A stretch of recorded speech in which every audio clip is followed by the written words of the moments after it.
Alright, so we're going to start chapter 11.2, which is going to talk about central angles, inscribed angles, and intercepted arcs.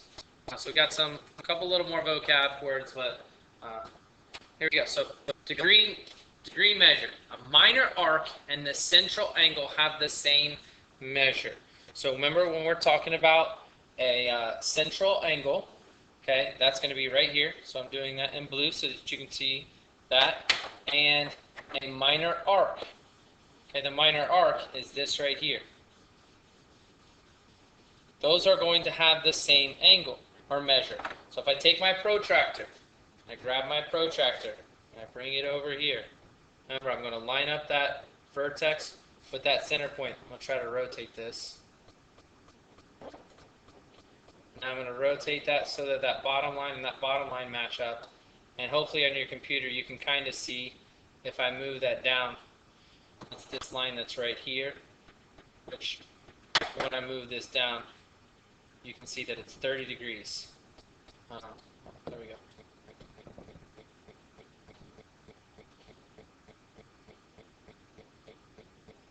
So hopefully you can see that's a 30-degree angle. Kind of hard to see now, that's small. So that the measure of this angle right in here is 30 degrees.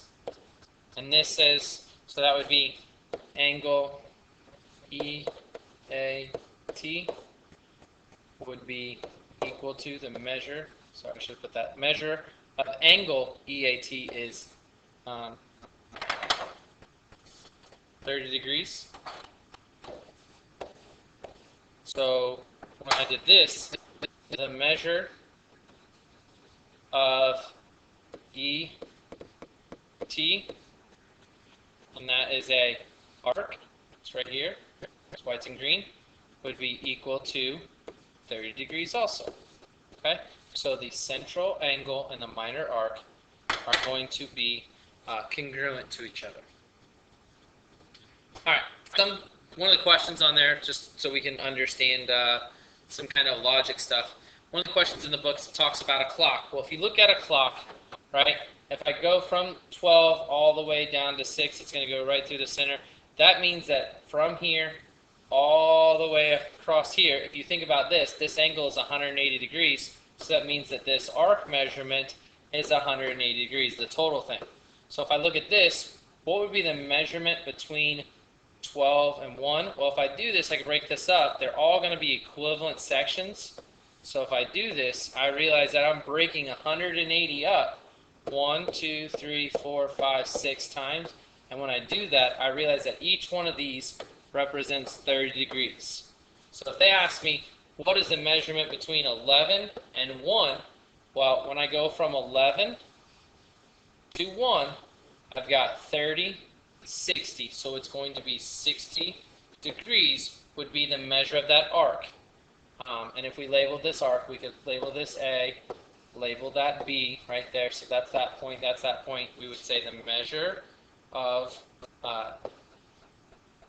AB arc would be equal to 60 degrees. All right, the next one I'm going to just put on there. If you want to, you can pause. Try this for a second. I'm going to give you the answer right now, so if you haven't paused it, you're going to just get the answer, and you haven't tried anything on your own. So we are going to go from 10 to 3. Well, that's going to be 30, 60, 90, 120, 150 degrees. So we'll call this, let's label this DE. So that would be the measure of DE arc would be equal to 180 degrees, sorry, 150 degrees, sorry. Got ahead of myself. And the reason I can call that, the reason I can use 2 points to name that is that it's still under 180 degrees, so it's a minor arc. This arc right here is still a minor arc. And that is the measure in degrees. That is in degrees, the measure of that arc. Alright, so here we go. What is the measure of arc BHE? Now we're talking about, we know the measure of arc, we know the measure of arc BE is equal to 75. Because this is 75 right here, we know this is 75. But they didn't ask me that. If you notice, this one they asked me what is BHE, which means I'm going to talk about BHE, the major arc. Well, I should hopefully remember and review that the whole circle is 360 degrees. So if I take 360 and I subtract the 75 that's right here, because that's the blue portion, if I take that away, I'm going to get what my major are, because my major and my minor should add up to the full 360 degrees. So we just borrow, this becomes 15, so we got 5.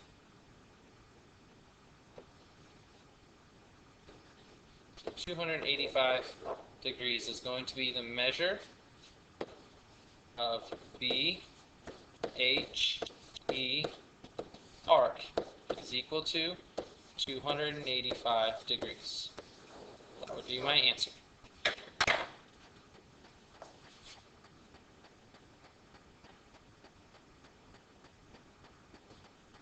All right. Adjacent arcs. Adjacent arcs are two arcs of the same circle that share common endpoints. So, if I look right here, I've got an arc, AB. That is AB arc. And I have arc right here. And that is arc BC. Notice that they both have B in them. They are called adjacent arcs. They share this common endpoint. Now, the arc addition postulate says the measure of an arc formed by two adjacent arcs is the sum of the measure of the two arcs. So if I go like this and I have an arc, and I want to say what is the measure of arc A, B, C? What is the measure of that? That would be equal to the arc AB, whatever that is, plus BC arc. And if I added those two together, I'd get this whole big arc. That's kind of like something you should remember, the segment addition. It's very similar to that, but we're talking about not segments, we're talking about the lengths of arcs now. But it's very similar to that. All right, intercepted arc. The intercepted arc is going to be, it's an arc associated with and determined by the angle of the circle. An intercepted arc is the portion of the circumference of the circle located on the interior of the angle whose endpoint lies on the side of an angle. So here's all it is. This right here is going to be the intercepted arc. And the intercepted arc is formed by angle PBR, professional bull riding. All right, so PBR, that would be our angle that is making this intersected arc. And recall that this angle PBR is an inscribed angle. We know it's inscribed because the point lies actually on the circle. Okay?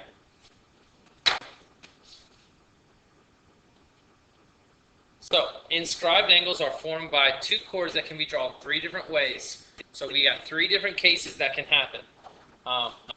So we can have one where the chord is actually through the center, and then the other chord is not. We can have both chords, which are the chords, the center is in between the two chords, and then we can have another where the center is on the outside of the angle of the two chords. So those are the three kind of cases that we can have that will form these angles. Now the inscribed angle theorem, the measure, this is probably one of the most important things we're going to use, the measure of the inscribed angle. So this is the inscribed, is half the measure of the intercepted arc. So right here, this is the intercepted arc. So if this is 80 degrees, that's going to make this 160 degrees. That would be the arc EG. That arc, the measure of that would equal 160 degrees, because it's going to be twice as big as this angle that is forming it, that inscribed angle. Now, there's a couple ways we can do this. We can use some algebra in this, so I'm not giving you too much as far as the way that you're going to solve these. That's what you're going to practice when you get your skills the next day. But it could be something like where you have a circle here, you've got an inscribed angle. They could say that this is 2x plus 7, and this might be 5x, something like that. And actually, you're going to have to solve this. This is a little bit tricky because, remember, 2x plus 7 does not equal the 5x. Remember, it's 2 of these. And you'd have to distribute that. So essentially, it would actually be 4x plus 14 equal to 5x. And they can ask you a couple different questions. They could ask you to solve for x. They could ask you, what is the value of this angle? They could ask you for the value of the arc. So you got to pay attention to these little details that we're talking about. Like I said, this is basically the way that you do it, but they can get a little trickier by asking questions similar to that one I just made up. And our last thing is just parallel lines, congruent arc theorem. And all it says is if you have parallel lines, the intercept congruent arcs on the circle. So pretty much all it's saying is that this arc, AR, is congruent to PL, that arc. So it's saying this arc right here is congruent to this arc right there. So that's all that parallel lines congruent arc theorem is stating. Make sure you make some flashcards of some of the words that we've gone over tomorrow, or when you get some skills practice. Make sure you're practicing your algebra. If you have questions, make sure you see me. Have a good night, guys.